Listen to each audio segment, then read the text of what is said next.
My name is Burke Hedges, author of the best-selling book, The Parable of the Pipeline.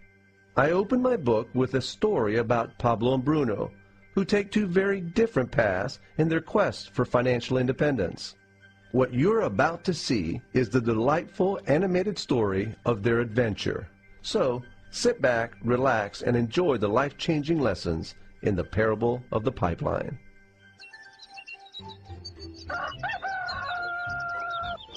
Far away, in a small village, near a beautiful valley, lived two friends, Pablo and Bruno.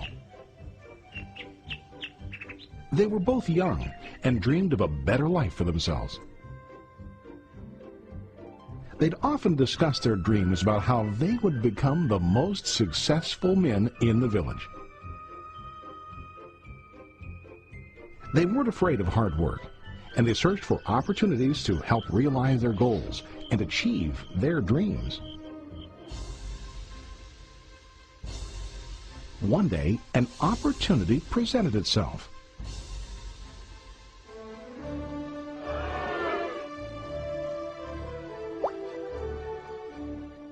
The mayor of the village decided to hire two people to bring water from a spring up on the mountain, across the valley, back down to the village.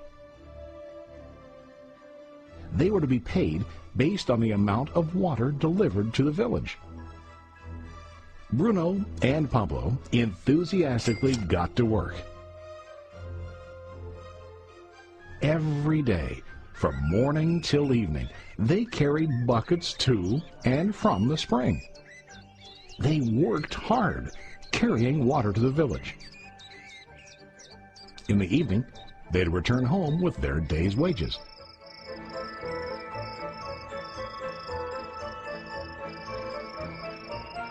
Bruno was satisfied with his work and the money he earned.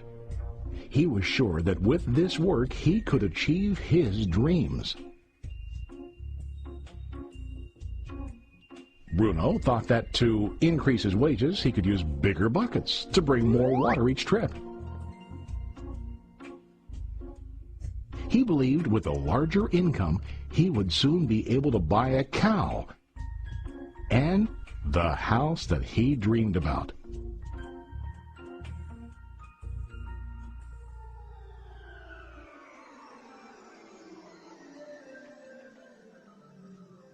Now Pablo was not satisfied.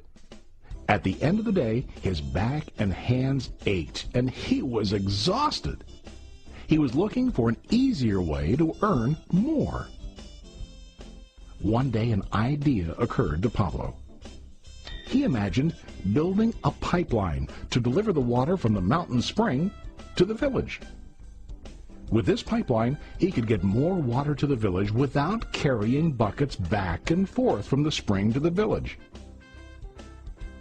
Soon, he got very excited about his idea and began to plan. Pablo, of course, shared his idea with his friend Bruno and asked him to join with him to work on and help build the pipeline. Bruno thought the idea was crazy.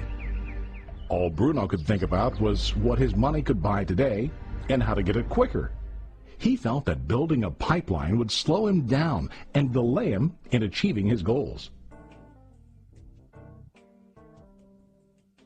Instead, Bruno got bigger buckets and went more often back and forth fetching water.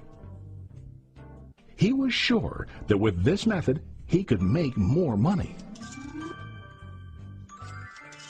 Pablo decided to build the pipeline on his own.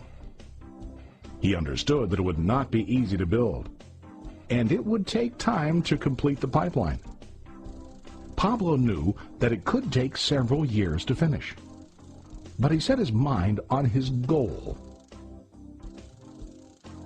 Every day he worked and carried water like before.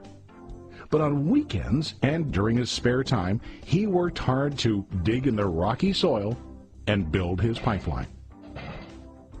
In the first month, there was little to show for his work.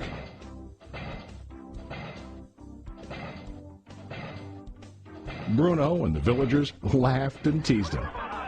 They called him Pablo the Pipeline Man. During this time, Bruno's income doubled. He already bought a cow and a bigger house. His lifestyle changed.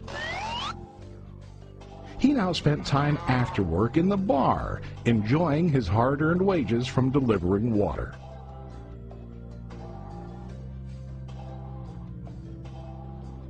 What Bruno didn't realize was that his body was starting to stoop from carrying the heavy buckets every day.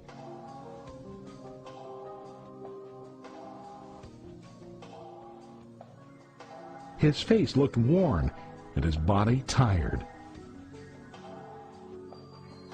Soon, he began to carry less and less water due to the wear and tear on his body.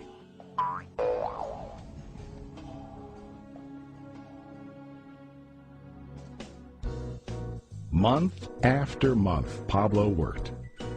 Soon a year passed, and then a second year. Finally, Pablo finished his pipeline. He now used his pipeline to deliver water to the village instead of carrying buckets. Pablo was now earning more money than ever before. The water continued flowing to the village, while Pablo wasn't working. While he slept and ate, the water flowed. Pablo was happy and proud of his insight, persistence, and hard work. Now his income flowed as long as the water flowed through his pipeline.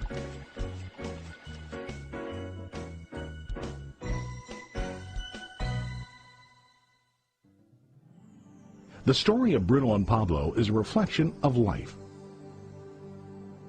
Their jobs symbolize what most people do to earn money.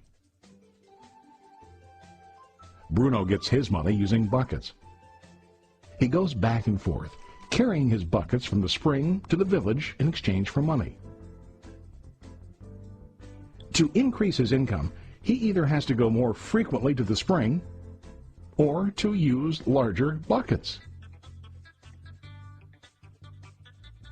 It's common in real life to increase our income by working harder. For example, working overtime or getting a second job. We also increase the size of our buckets by accepting a higher paying position, which often includes spending more time on the job. Most of us exchange time for money like Bruno. We know that every person has only 24 hours in the day and that it's not possible to use all our time to work. The most difficult time comes when we can no longer exchange time for money due to age, health, or other reasons. Then, our income stops. Now let's review what Pablo did. Very wisely, Pablo did not exchange all of his time for a limited income, but he used some of his time to build a pipeline. He knew that the pipeline would bring ongoing income as long as the water flowed. An ongoing income that multiplied the time he worked each day. Pablo knew that someday, maybe because of age or health, he would no longer be able to exchange his available time for money. Pablo knew that if he could make his idea of a pipeline work, then he only has to do the hard work of building the pipeline. After the pipeline was completed, Pablo was able to monitor and maintain the flow of water to ensure that his income will continue. Pablo has shown us that to earn an income, we don't always have to directly exchange time for money. There really are better ways. How about you? Are you still like Bruno, who directly exchanges time for money? Or do you want to be like Pablo, building and maintaining a pipeline for ongoing income? If you are interested in the idea of building your own pipeline, contact the person who lent you this presentation. You can start building your pipeline today.